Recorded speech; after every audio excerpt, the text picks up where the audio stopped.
Yusek, even former presidential advisor Attorney Panelo believes that Attorney Harry Roque is not a victim of political persecution, and it appears daw po that he is a pogo lawyer and was encouraged to go home. Si Attorney Roque naman po sinabing nag-aaksaya daw po ng pera ang gobyerno para sa paghahanap po sa kanya dahil bumuo pa po ito ng tracker team. May we know po your response? Thank you. Mukhang si Attorney Harry Roque. Nagsama talaga, no? Sorry. Mukhang si Attorney Harry Roque na lang naman ang naniniwala sa kanyang pananaw na may political persecution. Ito malamang ay ang pagtatago niya ng kanyang maaaring liability at ang kanyang pagsama-sama sa mga Duterte ay ginagawa niyang panangga para ipatunayan na mayroong political persecution. Pero kahit ang kanyang dating naging kaalyado ay hindi naniniwala sa kanyang mga tinuran. At patungkol sa nag-aaksaya ng oras, ang paghahanap ng isang fugitive ay hindi pag-aaksaya ng oras. Kung siya ay concerned sa pondo ng bayan, dapat noong pang 2016. At kung sinasabi nga niya na siya ay concerned sa pondo ng bayan, hindi ba mas maganda kung mag-voluntaryo na siyang umuwi rito para hindi na siya pag-aksaya ng oras at ng pera ng gobyerno? Follow-up, Tristan Nadala, Newswatch. Okay, on a different topic. Tristan, Newswatch Plus. Yusek, morning po. Yung dun lang po sa reconciliation na nabanggit ni Pangulong Bongbong Marcos sa kanyang podcast. While maraming nag-welcome on this offer of the President, yung ibang political analysts believes that while unity is important, reconciliation should still be grounded on principles like truth, accountability, and respect for institutions. So parang how does Malacanang respond to concern that reconciliation may come at the expense of accountability? Lalo na po, for example, naharap din si Vice President Duterte sa impeachment trial. Tandaan po natin, wag po tayo mag-focus na sinasabing open for reconciliation para lamang sa mga Duterte. Maliwanag po ang sinabi ng Pangulo sa lahat ng tao na maaaring hindi kapareho ng kanyang paniniwala o ng prinsipyo o ng polisiya. Mas maganda kung lahat ng tao ay makakasundo niya para po sa taumbayan, para magkaroon na po ng tuloy-tuloy na pagtatrabaho para sa bansa.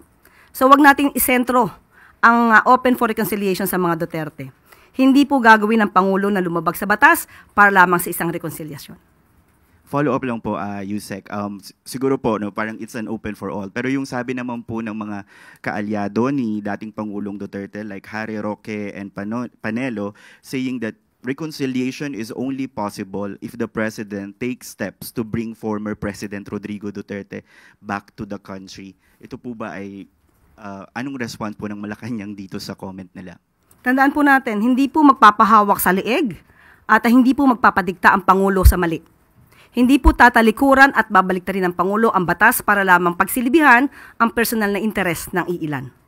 So, tandaan po natin, lagi pong sa batas ang Pangulo. Kaibigan o batas? Batas pa rin po ang pipiliin ng Pangulo. Eden Santos, Net25.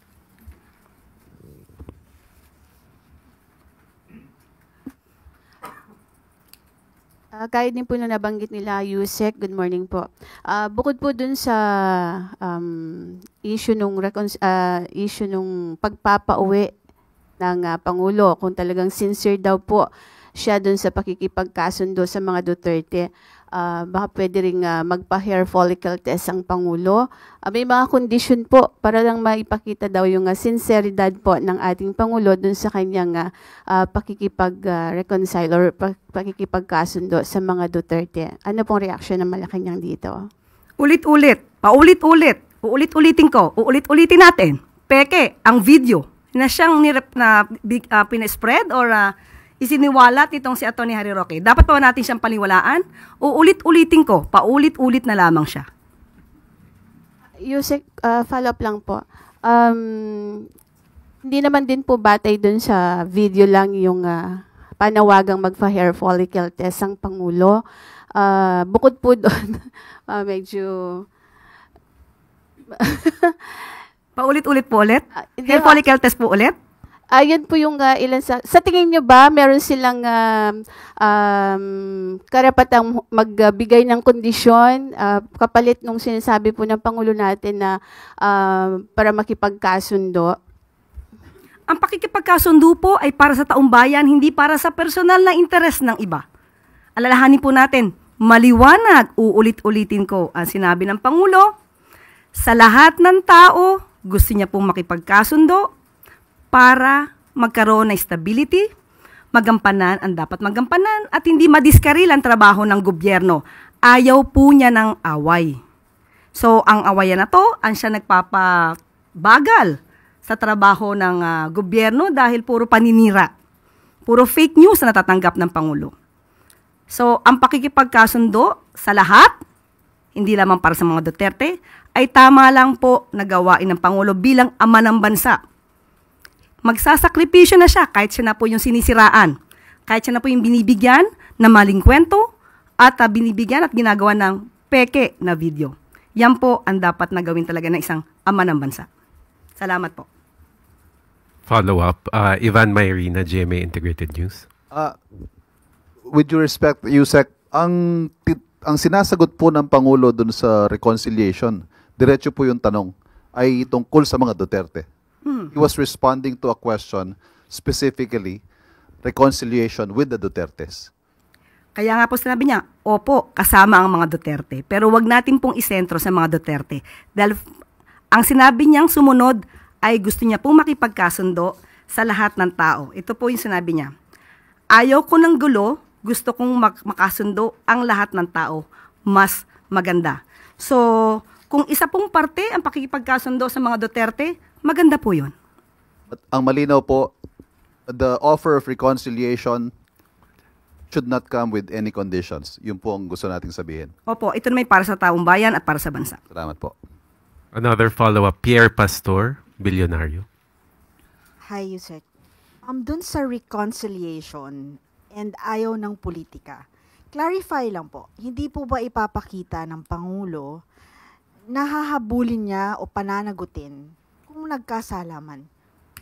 Nagsisimula... Yes, Okay, kasi sige po. medyo meron pong na makikipagbati ba at may ayaw ng politika kung talaga namang nagkasala. Dapat po ba, hindi po ba dapat ipakita ng Pangulo na hahabulin niya ang mga nagkasala? Nung sinabi at tinanong siya kung open siya for reconciliation, wala pong nabanggit na hindi niya ipapatupad ng batas. Wala pong nabanggit na magpapatawad siya kung may nagkasala. So ang reconciliation lamang po ay para hindi na magkaroon ng gulo at para magkaroon nga po ng stability at matupad niya ang kanyang mga pangako sa bayan. Thank you. We have time for one more question. Alvin Baltazar, Radio Filipinas.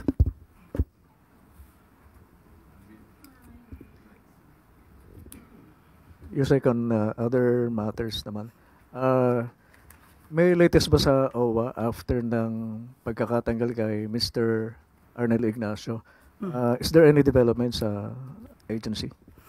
Opo, sinabi po natin na si former OWA Administrator Arnel Ignacio, hindi po siya nag-resign, siya po ay tinanggal. Dahil sa mga anomalyang nabanggit na po ito ni Secretary Hans Kakdak. At maliban po dyan, mayroon pa pong isa na makakasama, ang Deputy Director na si Emma Sinclair. Pareho po silang tinanggal, hindi po sila pinag-resign. Ito lamang po ay isang senyales, maaari nating sabihin na ito ay panawagan ng Pangulo sa lahat ng mga nagtatrabaho sa ilalim niya. Nagampanan ninyo ang inyong trabaho. Huwag tanggalin ang pangluloko o lokohan sa inyong pagtatrabaho dahil hindi po mangingim ang Pangulong tanggalin kayo sa pwesto. You will all be fired kapag hindi nyo tinupad ang inyong mga obligasyon sa bayan.